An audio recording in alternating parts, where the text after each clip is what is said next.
Christian Emil. Hej Christian Emil, det er Gustav her. Hvad laver du? Sidder bare lige og ruller. Christian Emil, jeg ringer til dig, fordi jeg har en idé til et lille eventyr. Helt simpelt, så er det Danmark rundt, Danmarks yderpunkter, 900 km på under 48 timer. Hvordan lyder det?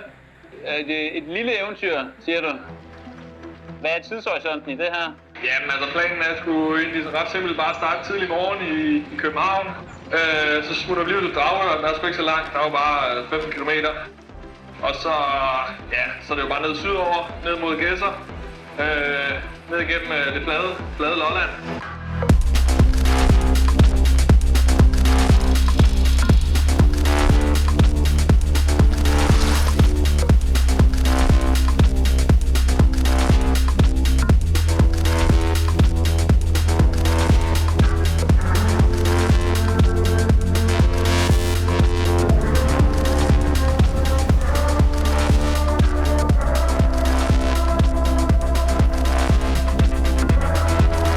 Så derfra skal vi lige have nogle pomfritter til frokost eller et eller andet.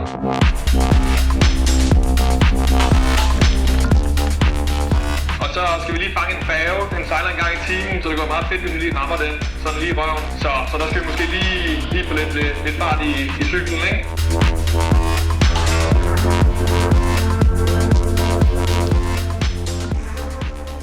Jeg kan godt lide de der pomfritter der, de har altså ligget og rumlet lidt i systemet. Jeg kan godt mærke, at man skulle ikke ligge sådan for meget forover, og så ligesom de der... og lige mærke, at man lige har kørt sådan en skovlfuld pomfritter ned. Der var lige lidt... Der blev ikke snakket så meget. Ej, jeg vil sige, de første 40, der var vi lige sådan, nu kører vi lige cykel. Nu træder vi sgu lidt til. Ja. On time, on target. Jamen, og så kører vi så færgen, og så er det sgu bare med at komme op på hesten igen, og så bare holde et godt snit hen over byen, og komme vest på, ikke? Så det er bare at kæde stram.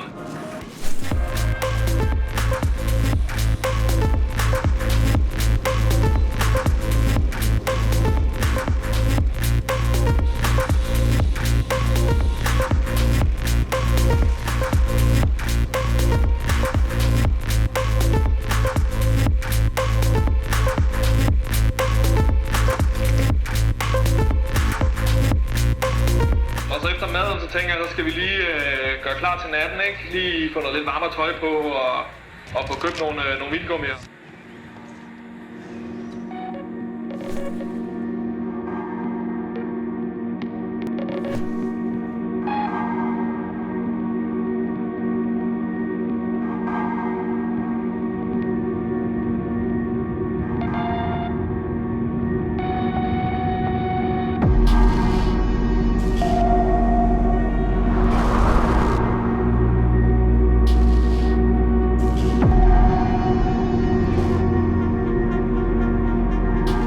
Til at køre om natten, det er en ret vild oplevelse. Altså, man kører bare svæver gennem sådan et vakuum af sort nat.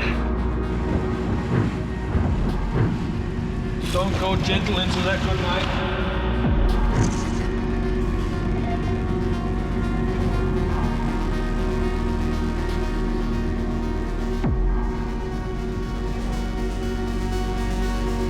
Det eneste, der gør en klar over, at man bevæger sig fremad, det er egentlig, at man træder rundt i pedalerne, og man kan mærke vinden, der stadig kysser ind i ansigtet.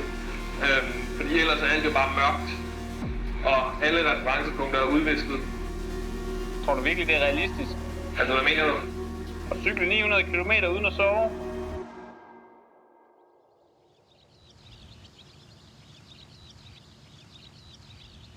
For det første har min tidsplan været lidt optimistisk. Og for det andet, så tager de der små pauser af færgen der lige ned og tanke vand og lige ordne cyklerne og sådan noget, ikke? Altså det er der bare op. Jamen, altså, vi har kørt tydeligt hurtigere, Ja. end hvad du har regnet med. Og at vi så stadig er så langt fra, det er ikke helt godt med de pauser, vi har. Nej. Er det derfor af, eller hvad? Ja, det var lige godt. Nå, jeg ved det. If you look good, you already go fast.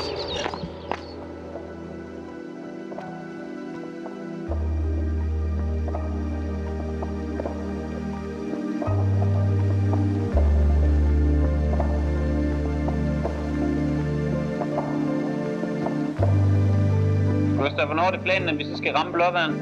Jamen altså, planen er, at vi er Blåvand 034, lige klar til solopgang.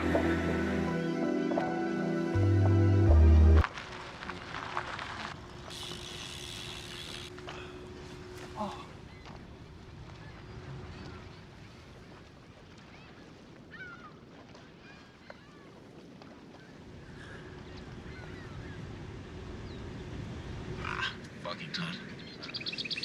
Det var sådan, der kunne jeg virkelig mærke, at det var det der, jeg frygtede, der ville ske. Man kørte sådan om morgenen, det er, at det bliver mørkt først. Og så vender du dig til mørket. Så bliver det lyst igen, og så bliver det rigtig hårdt. Det der daggry, ja, det fucker fuldstændig.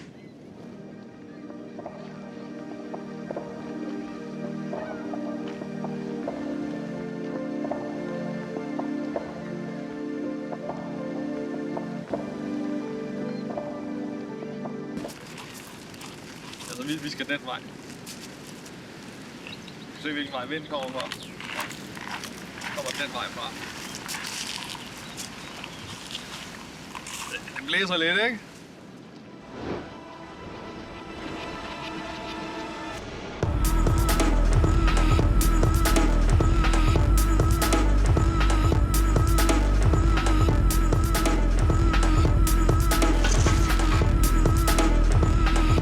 Hvor langt er der fra Blåvand til Skagen? Der er jo sådan 300-400 km mod nordøst, ikke? Hen over den jyske hede. Med en masse lange, lige, kedelige landeveje og ja.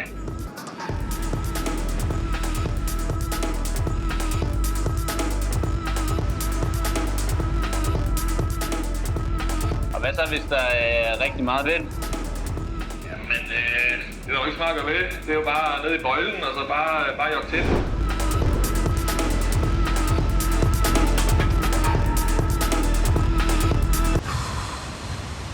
Siger den der, at det er 4 meter i sekundet, det her? Nej.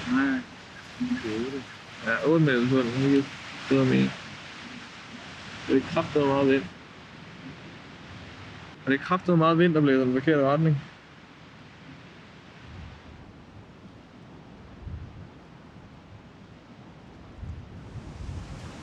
Men altså...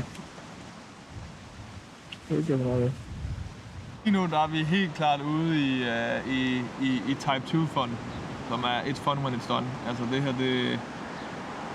det her modvind her, det tager bare alt livslyst ud af en.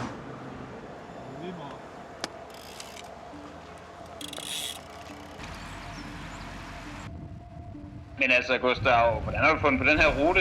Ja, og bare kigge på et kort, ikke? Og så bare kigge fra punkt til punkt. Prøve at undgå alt for mange store, kedelige hovedveje, og så fundet nogle fede sving, nogle gode bakker, ikke?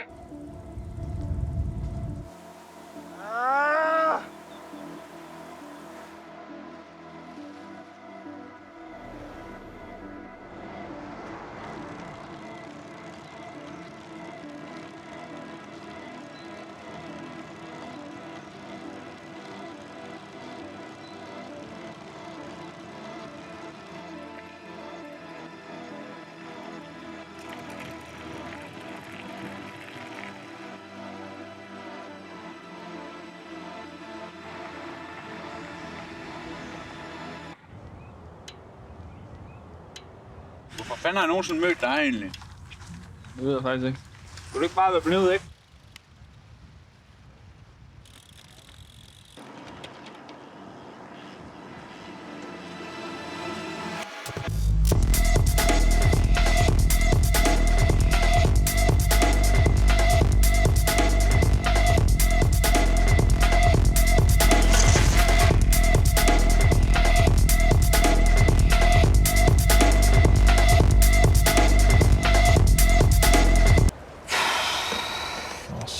Kom op.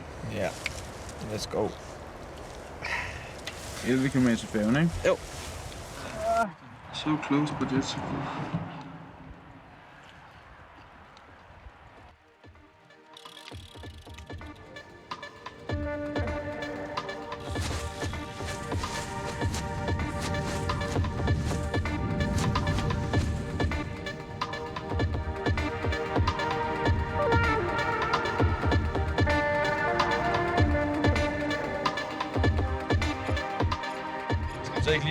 finder noget ordentligt aftensmad på den anden side, lige når vi kommer over.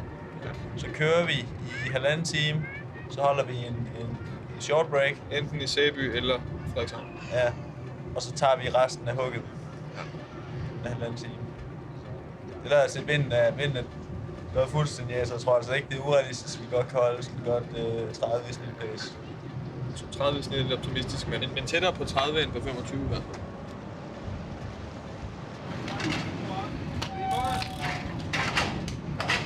Jamen altså, når vi har så nået den sidste færge, der efter vi har været igennem Jylland, så er der jo bare lige 100 km tilbage, så er vi jo nærmest i mål.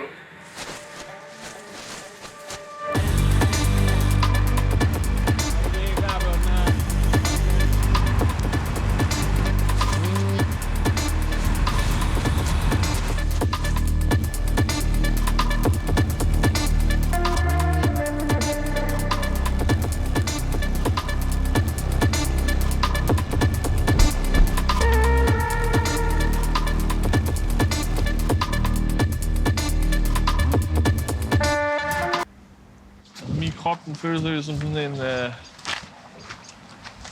en karklud. Altså, der virkelig er blevet frem med at vride det sidste dråber ud af. Det er ret sjovt, fordi sådan noget vej der, ikke? Det er jo bare... Altså, hvis du var triatlet, så ville du synes, at det var det sjoveste i hele verden. Men det er vi ikke. Men det er sådan lidt, at for enhver, der sådan cykler landevejscykling, har bare sådan den mindste respekt for sig selv, så holder man sig væk fra sådan noget der. Men lige nu, der er det fedeste i verden. Bare ligge og køre lige ud. Det er dejligt. Rulleskift. Ja. På flad vej. Og bare ligger og padler.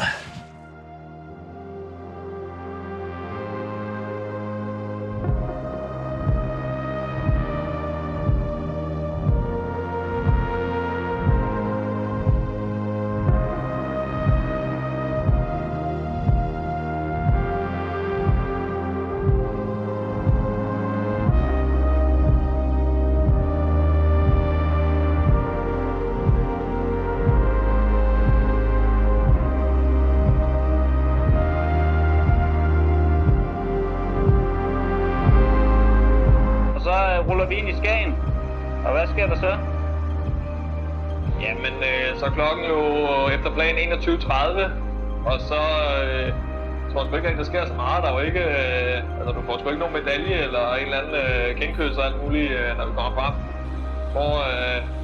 Får et klap på skulderen måske, ikke? Det er det.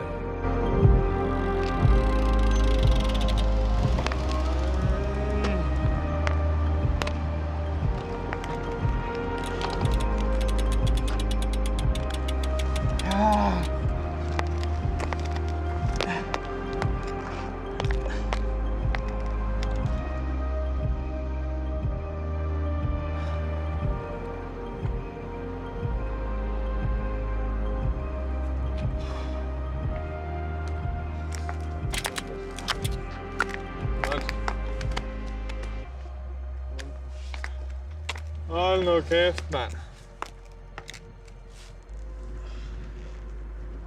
Det er sgu vildt nok.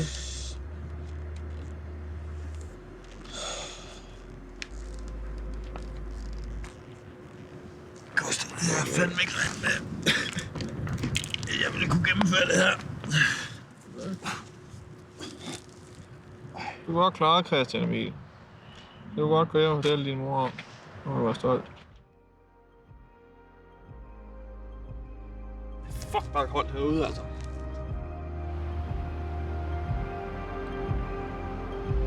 Altså, jeg har det seriøst som om det her, det har været... det er sådan en drøm.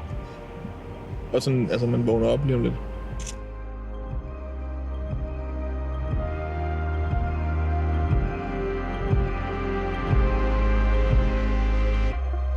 Ej, jeg har jo et par idéer, hvordan de går og grubler derovre.